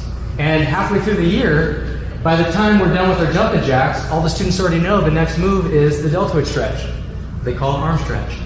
And it's just consistency. And the teacher almost doesn't even have to run it because it's built into the program because they have that support from us once a week. Training, we all know our paraprofessionals need some help. And it's not their fault. So what I'm doing is I actually have a student when I'm running my special design PE program, or when I'm helping them with their special design PE program, I have a student sitting in front of me and I'm showing our aides how to appropriately prompt. Because I'll see most of the time when I'm watching them, the teachers are just doing everything for them. And I'm like, hey, they can do all of that. Like you don't need the hand over hand. But this, again, it's a relationship. And you've got to be careful because you don't want to break that relationship. You need to encourage these staff. And the way I do it is by leading. I show them. I don't tell them what to do. I show them what to do in hopes that they will, over time, begin to understand, levels of proficiency, when to prompt, when not to prompt, and kind of gauge where students are at within their special design PE program to know how to appropriately help them and improve, hopefully, independence over time. Another great resource that I came up with, this is my old A.P.E. packet, and we talked about the potential lawsuit. That could have been us, maybe, because after our special design collaborations, we were all cheering A.P.E. All right, A.P.E., everybody's part of the A.P.E. program. I got this A.P.E. informational packet. This is what you guys are all doing when I'm here. But this is, and I can still use this, and I'm planning on changing it in the future. I just haven't had time. But this is a special design PE packet. You know, you guys are a team, teachers, paraprofessionals. You got to work together. You got to have rules. You got to have a set routine. If you're working with students that have autism, you better have consistency embedded within your program. And so it's kind of just a packet that goes over all of that. And then this has been my baby, and honestly, it's the reason why I haven't been able to change this informational packet. But this is the curriculum. So for specially designed PE, what we found is a lot of our teachers were like, I can't use gen ed curriculum. It just doesn't even make sense. Even Spark's curriculum and some of these other resources, it doesn't even make sense to use with my class. And what I was trying to think of is like, man, how can we support these teachers? And when I run my adapted PE programs, I have some go-to lessons. And I have a ton of other awesome A.P.E. teachers that also run their own great lessons. And so what I did is I reached out to about 8 A.P.E. teachers, and we came up with this special design PE packet. They gave me their lessons, and I turned it into a one-page format in terms of the lesson, and it was simple because I didn't want to give this teacher too much, because again, if you give a STC teacher something that's 2 to 3 pages, it's probably going to go in the drawer.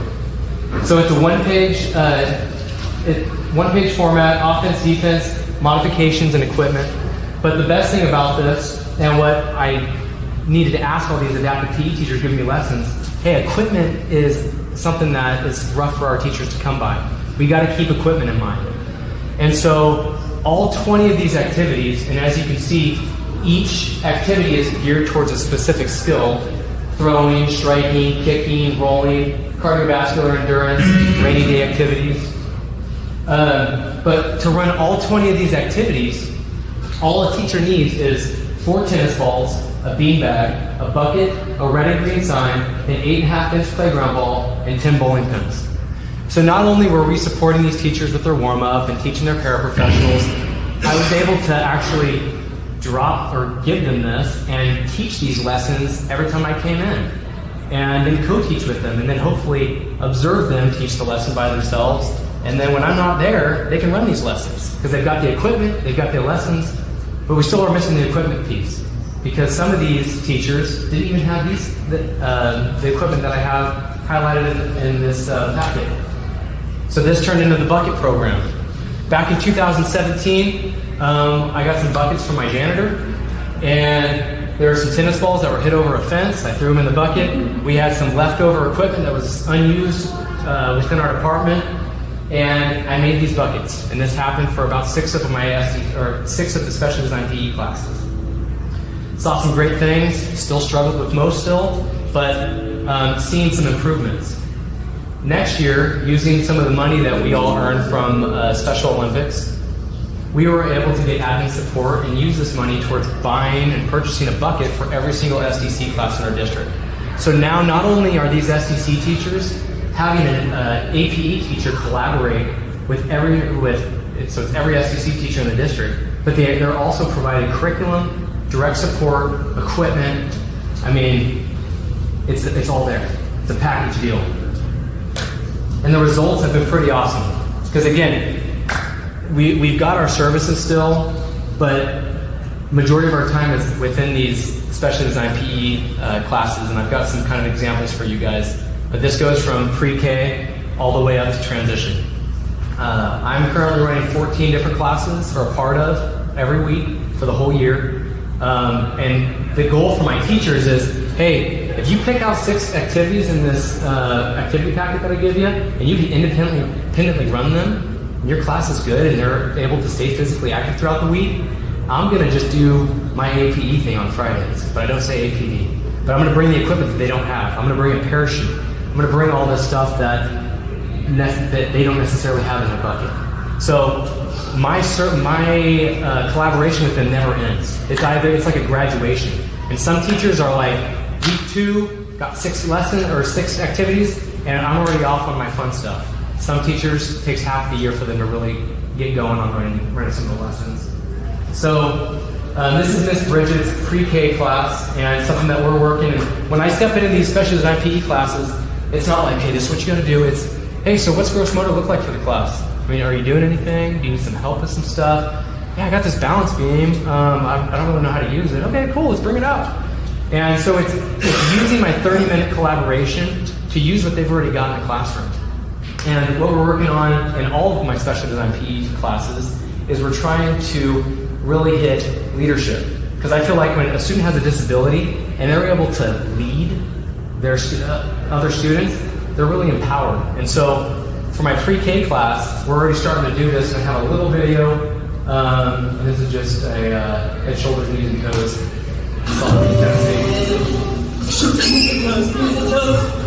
Ready? And here's another one. Head, shoulders, knees, and toes. Nice job. Teachers are happy. Aides are like, man, this is great. Like, and we can do this throughout the week, and the kids, you know, they're enjoying it. This is awesome.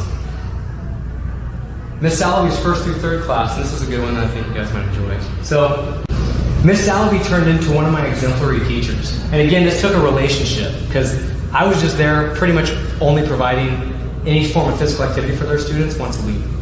But this year, she's been one of the teachers that has really helped me out and has begun to really lead the class in terms of their special design PE program.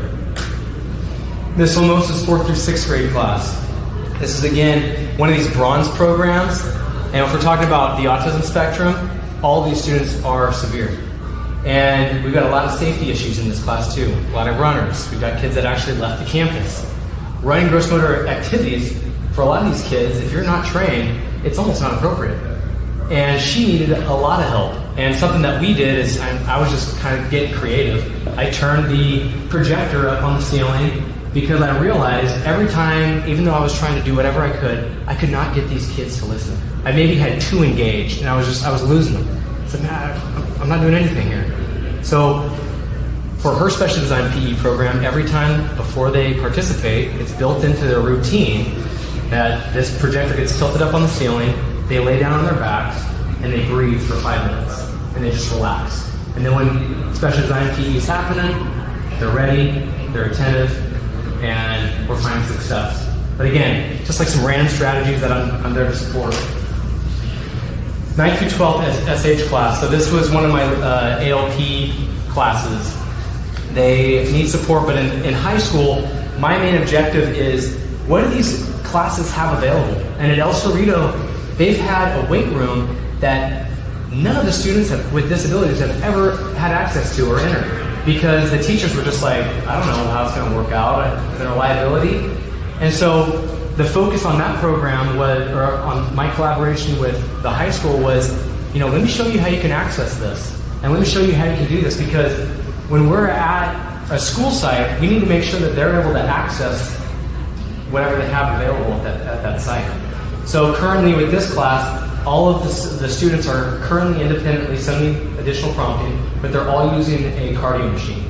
And each student right now is slowly, typically when I'm just there, they're getting approved to use some of the weight equipment. And the transition, for the longest time, they've never had a lifetime fitness component.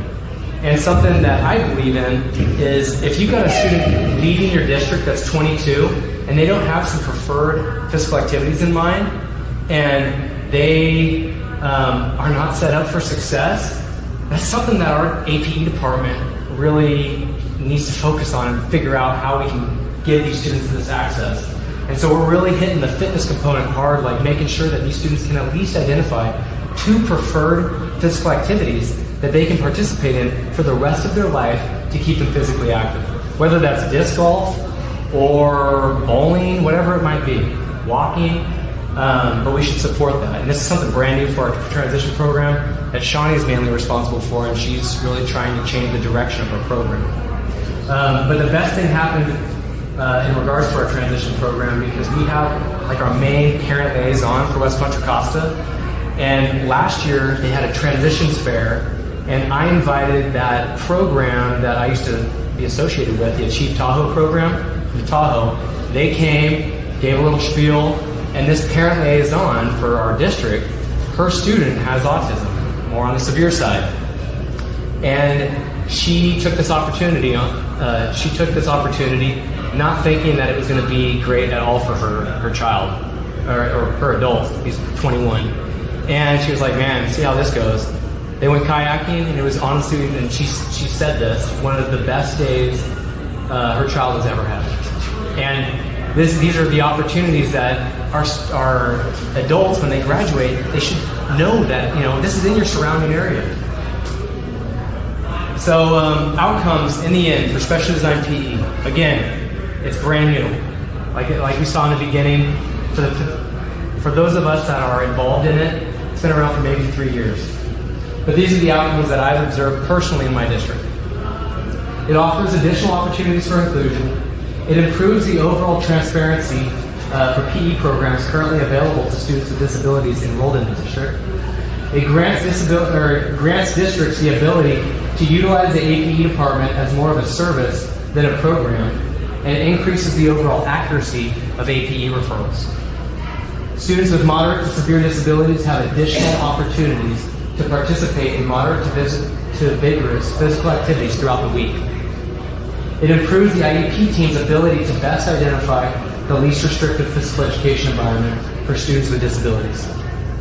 And in comparison to the general population, all students with disabilities have the equal opportunity to participate in a consistent physical education program that's available on site. And that's all that I have for you guys today.